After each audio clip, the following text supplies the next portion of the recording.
14,135। अब याचिका देखी कैसे जाती है, बच्चे गलती कहां करते हैं वो देखो। आपके पास याचिका नंबर दिया रहता है, अब आप चेक करते हो, जैसे हमारे स्टूडेंट पुराने स्टूडेंट हैं, अब यहां पर सबसे पहले क्या दिया रहेगा, कैप्चा वैल्यू जो लिखा हुआ है वो अपने को लिखना है सबसे पहले। दूसरा, जबलपुर की जगह पर इंदौर सेलेक्ट करना है, तो पहले इंदौर सेलेक्ट करो, फिर इसमें जो लिखा है इस डिब्बे के अंदर ये 511, आपके समय में कुछ और भी आ सकता है। केस टाइप ध्यान रखना WP, WP writ petition, WP writ petition, ध्यान रखना रिट पिटीशन होना चाहिए WP। यहां तक तो दिक्कत नहीं करते लोग। केस नंबर भी अपने को पता है, केस नंबर क्या है 14,135, 14,135, ठीक है। लेकिन होता क्या है कि आप लोग गड़बड़ कहां कर देते हो, डायरेक्ट शो पर क्लिक कर देते हो। शो पर क्लिक करने से क्या होता है कि भैया वो 2025 की ले लेता है, जबकि हम 2024 की ये रेट है, तो 2024 किसी की 23 की होगी, किसी की 24 की होगी, किसी की 25 की होगी, तो पहले पता कर लिया करोगे काहे की है। शो करोगे ऑटोमेटिक आपको यहां पर ये आपके सामने ये ऐसे नाम आ जाएंगे। नमस्कार, जय हिंद साथियों, जय हिंद, जय भारत। मैं दिनेश ठाकुर आप सबके सामने फिर हाजिर हूं कुछ महत्वपूर्ण जानकारी लेकर। ESB लगातार आपको अपडेट दे रहा है और उस अपडेट के माध्यम से यह बताने की कोशिश कर रहा है कि जितने भी माननीय न्यायालय के मतलब अधीन जितने मामले थे, उनमें से कुछ लोगों को जिनको अंतरिम आदेशों को परिपालन किया जाना है, उनके लिए कुछ विशेष आपको छूट जा रही है, टाइम दिया जा रहा है, और कौन कौन लोग केस लगा रहे हैं, किन किन प्रकार के केसेस में सुनवाई हो रही है, इन सब पर हम चर्चा करने वाले हैं। आज हम साइंस के विद्यार्थियों की बात भी करेंगे, गणित के विद्यार्थियों की बात भी करेंगे, 40-50% केस की बात भी करेंगे, और ओवर एज हो गए उनकी बात भी करेंगे। गलती ESB की और हमें भुगतना पड़ रहा है, लेकिन ध्यान रखना दोस्तों कि यहां पर न्याय है, देर है, अंधेर नहीं। न्यायालय में देर होगी लेकिन अन्याय नहीं होगा। इसीलिए न्यायालय ने जो कुछ लोगों को इंटरिम रिलीफ वगैरह दिए हुए हैं, जिसके लिए हमने कुछ ऑर्डर दिखाए भी थे आपको पिछले वीडियोस में, उन सब के माध्यम से आज हम कुछ बातें करने वाले हैं। तो वीडियो को शेयर जरूर कर दीजिएगा, लोगों तक पहुंचा दीजिएगा, ठीक है। शुरुआत करते हैं। सबसे पहले लिखा हुआ है कि माननीय न्यायालय के द्वारा पारित अंतरिम आदेशों के परिपालन में जिन आवेदकों को मध्य शासन स्कूल शिक्षा विभाग के अंतर्गत, देखो प्राथमिक शिक्षक यानी कि खेल, संगीत, गायन, वादन वाले, देखना अभी फिर से बता दूं आपको कि जो वर्ग 3 के शिक्षक भर्ती वाले हैं वो अभी कोर्ट केस मत लगाना बेटा, ये उनके लिए है जिनके पेपर और रिजल्ट आ चुके हैं, पेपर हो चुके, रिजल्ट आ चुके हैं। लेकिन अभी शिक्षक भर्ती वर्ग 3 वाले जो शिक्षक भर्ती वाले हैं वो तब केस लगाएंगे जब उनका रिजल्ट आ जाएगा, ठीक है। अभी वर्ग 2 वाले लगा रहे हैं, वर्ग 2 मतलब शिक्षक भर्ती वर्ग 2 वाले, ठीक है। प्राथमिक शिक्षक और माध्यमिक शिक्षक वाले जो है वो लोग चयन परीक्षा में जो बैठने वाले हैं, उनके लिए 10/3/2025 से 17/3 तक लिंक ओपन होगी, ठीक है। तो ये यहां पर दिखाया गया है कि जो केट केस लगाए थे उनके लिए एक खुशखबरी है कि उनके लिए अब लिंक खुलने वाली है। अब यहां पर जिन जिन के इंटरिम रिलीफ, देखो मैं कुछ ऑर्डर दिखा भी देता हूं, और कौन कौन केस लगा रहा है, किस किस प्रकार के केस लग रहे हैं, इन सब पर हम बात करने वाले भी हैं, ठीक है। और कुछ स्टूडेंट्स को यहां पर यह भी समझ में नहीं आता है कि हमें कैसे, जी हाँ, कि हमें कैसे केस को देखना है। तो और हमारे जो पिटीशन नंबर हैं जो आ गए हैं, अभी मैंने 300 के आसपास बच्चों के, 310 बच्चों के नाम कल बता दिए थे, 310 लोगों के कल हमने बता दिए थे, इन लोगों ने जो कोर्ट केस लगाया था। और आज एक और याचिका नंबर लिख लीजिए। अब गलती कहां कर रहे हैं बच्चे, मिस्टेक कहां कर रहे हैं वो बता देता हूं मैं आपको, ठीक है।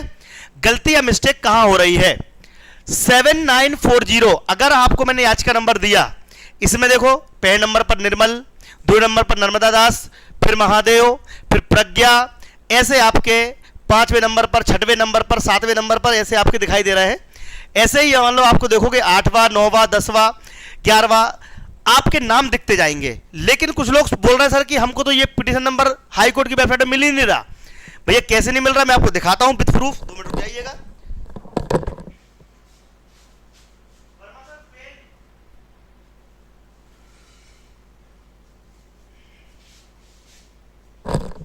देखिए अब थोड़ा सा ध्यान दीजिएगा। ध्यान देने वाली बात क्या है कि ये पूरे नाम मैं आपको ऑनलाइन दिखाऊंगा। कुछ लोगों को नाम देखते नहीं आ रहे हैं, इसलिए वो दिक्कत आ रही है। याचिका क्रमांक या पिटीशन नंबर वही कहलाता है, याचिका क्रमांक मिल गया, पिटीशन नंबर क्या कहलाता है। देखो अगर आपको याचिका क्रमांक दिया गया, पिटीशन नंबर दिया गया 7940 मान लो, अब हो क्या रहा है कि कुछ बच्चों ने 2024 में, पिछले 2-3 महीने पहले लगाए थे, अब 25 आ गया है। तो होता क्या है, देखो जब आप गूगल पर सर्च करोगे हाईकोर्ट की वेबसाइट पर, तो ये केस नंबर कैसे देखा जाता है मैं आपको बता देता हूं, ठीक है। लेकिन उसके पहले वो बात बता दूं कि कौन कौन बच्चों ने केस लगाया है और किन किन बच्चों को आपको केस लगाना है, किन किन लिंक ओपन हो रही है, किन किन ने केस लगाया, सब बताता हूं मैं आपको। हमारी चयन परीक्षा की किताब भी अवेलेबल है ना, जिसको लेना हो ले सकता है। 4000 MCQ की प्रैक्टिस सेट सोशल साइंस की, हिंदी बनने वाली है बहुत जल्दी, हिंदी भी बनने वाली है बहुत जल्दी, ठीक है, चिंता मत करो, ठीक है। केस जो है, केस कई प्रकार के लगा रखे हैं। एक है, देखो, चयन परीक्षा देने के लिए उन बच्चों को जो ओवर एज हो गए हैं, ओवर एज हो गए हैं, उनके लिए मैंने अभी आपको आदेश दिखाया था, कई ऑर्डर करवाए ना बनने बच्चे, ESB जाके वो देके भी आए हैं, लेकिन अब लिंक खुल जाएगी। यहां पर आप देखेंगे कि आपको पात्रता परीक्षा देने मिल गई, पात्रता परीक्षा आपको देने मिल गई। सपोज आपकी एज थी उस समय 44 साल, ठीक है, कितनी थी, 44 साल थी मान लो, ठीक है, जब आप पात्रता परीक्षा दे रहे थे, जब आपकी एज कितनी थी, 44 साल, एग्जाम्पल ले रहा हूं मैं आपको, 44 साल थी, ठीक है। अब भैया गलती हमारी है कि तुमने 3 साल तक एग्जाम नहीं करवाया, 2020 में 22 में एग्जाम मतलब पेपर करवाते हो प्रीलिम्स का, फिर मेंस लेते हो 3-3 4-4 साल बाद। तो भैया अब क्या हुआ कि ये बच्चे जब चयन परीक्षा में फॉर्म भरने बैठे, तो चयन परीक्षा में इनकी ओवर एज कितनी हो गई, 46, किसी की 47, तो बोले सर आपको बाहर कर दिया जाएगा। अब यहां पर क्या होता है कि 44 साल हो चाहे 45 साल हो, अगर आपने पात्रता परीक्षा पास कर ली है, अगर आपने पात्रता परीक्षा पास कर ली है, तो आपको चयन में बैठने से कोई नहीं रोक सकता। माननीय उच्च न्यायालय में अभी इसी की याचिकाएं लगी हुई थी। एक केस ये भी था तो जिसमें आपने वो बच्चे जिनने पात्रता परीक्षा दी है लेकिन उनके ओवर एज की वजह से बाहर कर दिया गया, उनके लिए, ठीक है। इसके बाद केस नंबर 1 हो गया, केस नंबर 1 हो गया। दूसरा नंबर केस कौन सा लगा हुआ है, एक केस लगा हुआ है कि भैया पटवारी में, पुलिस में, जैसे बोलते हैं 40-50% केस, कौन सा 40% 50% केस।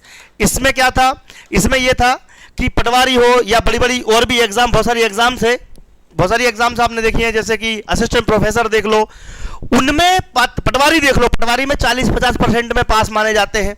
40% का मतलब क्या होता है पहले समझ लीजिए। 40% का मतलब होता है SC ST OBC EWS वाले जो स्टूडेंट हैं वो 60 नंबर, 150 नंबर का था, 150 नंबर का था, 150 में से 60 नंबर, 61, 62, 63 ऐसे नंबर अगर आए हैं, तो वो लोग केस कर रहा है कि भाई हमको भी जब दूसरी परीक्षाओं में पास माना जाता तो हमको क्यों नहीं माना जाता। इसको लेकर वर्ग 1 वालों ने भी याचिका लगाई थी। उनमें से बहुत सारे बच्चे बैठ गए थे, दम हजारों बच्चों ने एग्जाम दी। अब उनका रिजल्ट होल्ड कर लिया। रिजल्ट जब होल्ड किया तो वो लोग गए सुप्रीम कोर्ट लेके। तो वर्ग 1 वालों ने एग्जाम दी थी, वो लोग सुप्रीम कोर्ट में उनका केस लगा हुआ है, ठीक है, सुप्रीम कोर्ट में इनका केस लगा हुआ है। तो वर्ग 1 वालों को जिस प्रकार से एग्जाम देने मिली, बहुत सारे इंटरिम रिलीफ मिले थे, बहुत सारे लोगों को एग्जाम देने मिली, कई लोग को नहीं भी मिली, लेकिन अभी भी उनको उम्मीद है कि भैया हमको आगे चल के एग्जाम में कुछ ना कुछ फायदा मिल सकता है। तो यहां पर आप देखोगे SC ST OBC वाले, तो वर्ग 2 वाले भी क्या सोच रहे हैं कि भैया हमको भी एग्जाम में बैठने मिल जाए जैसे करके। तो एग्जाम में बैठने उनको ही मिलता है जिनको इंटरिम रिलीफ मिलता है, लेकिन किसी को नहीं मिला, किसी को मिला, तो घबराना मत। अगर एक बच्चा भी ज्वाइनिंग लेगा तो आप सबको आपको वो मिलेगी, उसकी फायदा मिलेगा। उसके लिए आपको वेट करना पड़ेगा आदेश का, कोर्ट का। अब यहां पर अनरिजर्व वाले बच्चे ये क्या हो जाएंगे, जिनके 75, 76, 77 से लेके 89.9 नंबर है, ये लोग, यानी कि ये कितना होगा 60%, सॉरी 50%। तो ये लोग अनरिजर्व वाले 50% और EWA वाले 40% पर केस लगाए हैं। अब ये अगर इनको कुछ मिलता है, रिलीफ मिलता है, तो इनको फायदा मिल सकता है। वर्ग 1 वाले अगर कोर्ट सुप्रीम कोर्ट में जीतेंगे तो इनको फायदा मिल जाएगा। अब कुछ लोग बोलते हैं सर कि कोर्ट केस लगाने वालों को ही फायदा मिलता है, जी हाँ, बाकी लोग को नहीं मिलता, जी हाँ नहीं मिलता। क्यों? क्योंकि सुप्रीम कोर्ट या कोर्ट का ये मानना है कि जो आता है कुछ हमसे न्याय मांगने, हम उनको ही न्याय देंगे, सबको थोड़ी देते फिरेंगे, ठीक है। तो ये सारी चीजें होती है। तो यहां पर 40,000% वाला केस भी लग रहा है, ठीक है। इसके बाद एक और है गणित में एलाइड सब्जेक्ट। गणित में आपको भी गणित का टीचर बनाना है कि विज्ञान का, फिजिक्स केमिस्ट्री उसमें कंपलसरी कर दिया। तो फिजिक्स केमिस्ट्री की अगर बात करें गणित में, तो फिजिक्स केमिस्ट्री अगर नहीं है आपकी, तब भी वो लोग ये मांग कर रहे हैं कि हमको भी एग्जाम में बैठने दिया जाए। तो गणित वाले बच्चे भी कोर्ट केस लगा रहे हैं। इसके अलावा एक और है भैया, विज्ञान में 0 पद है। तो विज्ञान वाले बोल रहे हैं, विज्ञान वाले बच्चे कि भाई क्या गलती, हम तो प्रीलिम्स दिए, 68,000 बच्चों ने पास किया एग्जाम, उसके बाद आपने 0 कर दिए पोस्ट। तो विज्ञान वाले बच्चे भी लगा रहे हैं। कोर्ट केस लगाने के लिए कुछ आपको नंबर दे दिए जाएंगे। नंबर लिख लीजिए 9522237000 038। और नंबर लिख लीजिए भैया, और नंबर लिख लीजिए, यहां पर नंबर लिख लीजिए 9522289892। एक नंबर और लिख लीजिए भैया 8319765162। ये 3 नंबर हैं। इन नंबर्स पर आप लोगों को अगर ऐसा लगता है कि 40-50 में लगाना हो, ओवरेज हो गए हो, बाहर कर दिया हो, गणित या साइंस में आपको कोर्ट, देखिए मैं आपको आंदोलन करके भी हमने बहुत मेहनत कर ली। अगर आंदोलन से कुछ नहीं होता तो हम माननीय सुप्रीम कोर्ट या हाई कोर्ट से भी जो भी न्याय मिलेगा हम तैयार है उसके लिए। लेकिन इसके लिए आपको ये नंबर दिए जा रहे हैं, इन नंबर्स पर आप लोग कांटेक्ट कर सकते हैं दिन में सुबह 9 से लेकर रात्रि 9 बजे तक। ठीक है, सुबह 9 से रात्रि 9 बजे तक, उसके बाद मत लगाया करो। सुबह 9 से रात्रि 9 बजे तक लगाया करो ताकि आपको प्रॉपर जवाब मिल सके।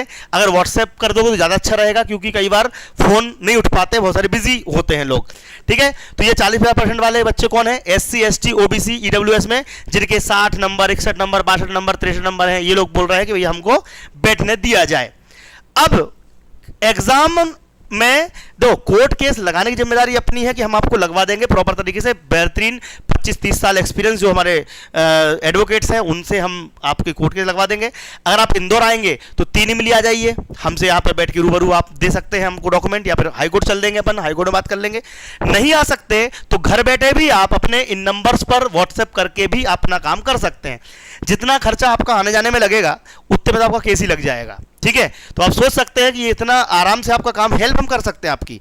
कोर्ट केस लगाना जिम्मेदारी अपनी है। अब वो आगे जज निर्णय देगा कि आपको बैठना है कि नहीं, एक बात। दूसरा, जजमेंट यानी कि जैसे सुप्रीम कोर्ट का फैसला सर्वमान्य होगा बोलते हैं ना लोग, अयोध्या का फैसला हुआ था, तो भाई जो जज साहब बोलेंगे वो अपन मानेंगे।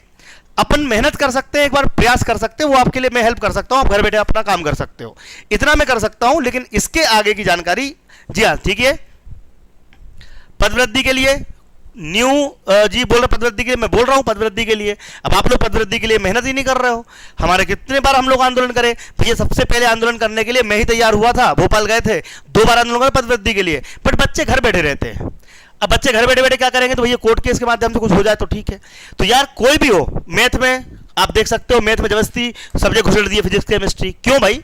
दूसरे सब्जेक्ट वाले नहीं कर पाएंगे क्या? ये अपना ये अपनी जो साइंस में 0 पद है। तो इन सब को लेकर हम लगातार प्रयास कर रहे हैं। जजमेंट जज के हाथ में रहेगा, लेकिन कोर्ट केस लगाने की जिम्मेदारी अपनी है, आपको कोर्ट केस लग जाएगा। इन नंबर्स पर आप लोग कांटेक्ट कर सकते हैं, समझ सकते हैं। 10 तारीख से, जी हाँ 10 से लेकर 17 तारीख तक आपकी कोर्ट केस के लिए लिंक ओपन रहेगी। जिन लोगों ने कोर्ट केस लगाएंगे उनके लिए फॉर्म भरने मिलेगा, जिन लोगों को इंटरम रिलीफ आंतरिक राहत यहां पर दी जाएगी। ये लिखा हुआ है साफ साफ शब्दों में, ठीक है, आप लोग देख सकते हैं। ठीक है, तो ये हम आपके लिए काम कर सकते हैं। अब मैं आपको बताता हूं कि भैया कोर्ट केस देखते कैसे हैं। ठीक है, कोर्ट केस देखते कैसे हैं, कुछ लोग गलती कहां कर रहे हैं। देखिए, अब जो हमने आपको याचिका दिखाई थी, ये वाली याचिका हमने अब जो अभी लगाई थी, अब जैसे इसमें है, ये पुरानी याचिका है, 2024 के आसपास की होगी, इसमें 37, 38, 39, ये देखो कितने नाम है इसमें, नाम जो दिखाई दे रहे हैं और भी हैं। ठीक है, ये देखिए, ये देखिए, ये दिखाई दे रही है, ये 44 नाम है। ठीक है, 44 नाम है। इसके बाद 14,135। अब याचिका देखी कैसी जाती है, बच्चे गलती कहां करते हैं वो देखो। आपके पास याचिका नंबर दिया रहता है, अब आप चेक करते हो, जैसे हमारे स्टूडेंट पुराने स्टूडेंट हैं, अब यहां पर सबसे पहले क्या दिया रहेगा, कैप्चा वैल्यू जो लिखा हुआ है वो अपने को लिखना है सबसे पहले। दूसरा, जबलपुर की जगह पर इंदौर सेलेक्ट करना है, तो पहले इंदौर सेलेक्ट करो। फिर इसमें जो लिखा है इस डिब्बे के अंदर, ये 511, आपके समय में कुछ और भी आ सकता है। केस टाइप ध्यान रखना, WP writ petition, WP writ petition, ध्यान रखना, रिट पिटीशन होना चाहिए WP। यहां तक तो दिक्कत नहीं करते लोग। केस नंबर भी अपने को पता है, केस नंबर क्या है, 14,135, 14,135। ठीक है, लेकिन होता क्या है कि आप लोग गड़बड़ कहां कर देते हो, डायरेक्ट शो पे क्लिक कर देते हो। शो पर क्लिक करने से क्या होता है कि भैया वो 2025 की ले लेता है, जबकि हम 2024 की ये रेट है, तो 2024 किसी की 23 की होगी, किसी की 24 की होगी, किसी की 25 की होगी, तो पहले पता कर लिया करोगे काहे की है। शो करोगे ऑटोमेटिक आपको यहां पर ये आपके सामने ये ऐसे नाम आ जाएंगे, देख लीजिए, ये आपके सामने, जब आप शो पर क्लिक करोगे आपके सामने ये सारे नाम आ जाएंगे। और यकीन ना हो तो इनको नाम मिला भी सकते हो आप लोग। जो हमने आपको नाम भेजे थे वो देखिए, सबसे पहले क्या है, राकेश राठौर, क्या है, राकेश राठौर, दिख रहा है, इस नंबर पे हमने आपको पीडीएफ दी थी। शैलेंद्र सिंह, देखो हाई कोर्ट में भी नाम आ रहा है Shailendra Singh. Second number, third में ममता मोती सिंह, ये देखो ममता मोती सिंह, दिख रहा है। तो हाई कोर्ट में भी वही दिख रहा है जो हमने आपको पीडीएफ दी हुई थी। तो हाई कोर्ट में आपके नाम शो कर दिए जाएंगे, कितने लोग हैं आप देख सकते हो यहाँ पर, लगभग इस याचिका में आपके 48, 49, 50, 51, 52, 54, 54 लोग हैं इसके अंदर, ठीक है। तो ये जो है ये हाई कोर्ट की वेबसाइट पर बस ध्यान रखिएगा कि केस नंबर देंगे हम आपको, लेकिन आपको उसके बाद केस नंबर देने के बाद आपको क्या करना पड़ेगा, ये देखिए अगला एक और है, ये रहा, ये जो केस नंबर दिखाई दे रहा है, देखो ये हो गया, ये 2025 का है, ये पिछले जनवरी में लगा हुआ था, 2673 याचिका नंबर, प्रहलाद मकवाना, ये लगी हुई है, ठीक है। तो ये देखिए आपको ये सारी चीजें मिल जाएंगी, ठीक है। और जो भी आपको इंक्वायरी करना हो, क्वेरी करना हो, मैंने आपको नंबर दे दिया है, नंबर लिख लीजिए भैया, नंबर लिख लीजिए 952237, नंबर लिख लीजिए 952237 038 952228982 इन नंबर्स पर आप लोग कांटेक्ट कर लीजिएगा, ठीक है। तो ये आपके लिए दे रखा है, किसी प्रकार से कोई भी संशय हो, मैंने दिखा दिया कि कोर्ट केस कैसे चेक करते हैं, कई लोगों को बनता नहीं था, अब बन जाएगा। तो ठीक है, आप लोग ध्यान रखिएगा कि 10 तारीख से आपकी लिंक ओपन होएगी और 17 तारीख तक लिंक के पहले तो आपका जो ऑर्डर वगैरह या फिर जो इंटरम रिलीफ है वो 10 तारीख के पहले मिल जाएगी, तो आपका काम आसानी से हो जाएगा, ठीक है। तो 4-5 दिन में जब भी होगा, आपका समय मिले, आप लोग संपर्क कर सकते हैं, बातचीत कर सकते हैं, और जो आपकी इच्छा हो। देखो कोर्ट केस लगाना आपकी मर्जी से, किसी के कहने पर नहीं लगाना, क्योंकि इसमें क्या होता है, इसमें कुछ भी यस और नो कुछ भी हो सकता है। ऐसा नहीं कि भैया आपने कोर्ट केस लगाया तो 100% नौकरी मिली जाएगी, आपको ज्वाइनिंग मिल जाएगी। भैया कल के दिन कोर्ट में डिस्पोज, खारिज वारिज कुछ हो जाए केस, तो आपको क्या करना पड़ेगा, किसी पे ब्लेम नहीं कर सकते। लेकिन हाँ, एक उम्मीद थी कि भैया हाँ, अगर जजमेंट आ जाए पक्ष में तो अपने काम आ जाएगा, नहीं तो अपन बाहर हो जाएंगे। इन सब बातों को ध्यान में रखते हुए आपको ये काम करना है, ठीक है। तो भाई लगाना अपना काम है, आपका नाम दिलवा देंगे, हाँ या ना करना जज का काम है। अगर वो हो जाता है तो आपकी किस्मत, नहीं हुआ तो फिर अपन घर बैठे वैसे भी बैठे हो, वैसे भी कुछ नहीं हो रहा, तो भैया अगली तैयारी अपन करेंगे, अगली तैयारी पढ़ाई करेंगे, अगली तैयारी करेंगे। लेकिन अगर अभी मौका चाहिए तो अपन देखते हैं क्या हो सकता है, ठीक है। बेस्ट पॉसिबल अपना काम करेंगे, सबसे बेस्ट वकील से आपकी काम करवाएंगे तो आपको फायदा मिलेगा, डोंट वरी। जय हिंद, जय भारत, आपका दिन शुभ रहे, धन्यवाद, thank you very much. Video को शेयर जरूर कर दीजिए ताकि बच्चे जुड़ जाएं, ठीक है।